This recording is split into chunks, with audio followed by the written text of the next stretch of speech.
ongositshela nje ngiyakuzwa ubalela phana ke uDonsimbi wabala ke uXolisani Mbete wabala naye ke uMathini mfowethu ke uXolisani Mbete mina ngimazi njengomuntu nje ehlezi ke shaya amahlaya lapha ke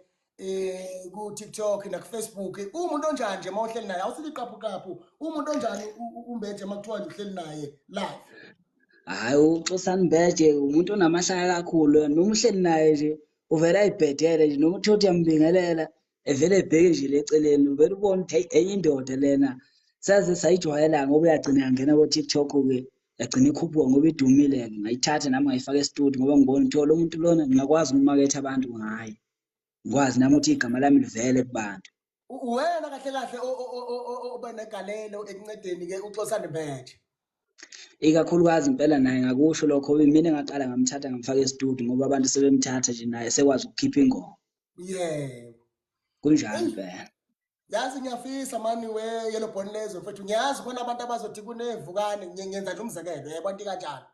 Yeah. Kunabantu abathi mhlawumbe umuntu uyintatheli ezobhala istory ethi hey kunevukane lithi lafundiswa uXolisani Mbete kube kanjani yebo kuyinto leyo engeyinhle ukuthi bethu livukane kodwa mfowethu angisho ukuthi mina ulivukane ngumculi mhlawumbe ubonile noma ngilalele ngize ngathi awushaye ngephimbo ngoba kukhona into engizwayo engakusho nje mfowethu ke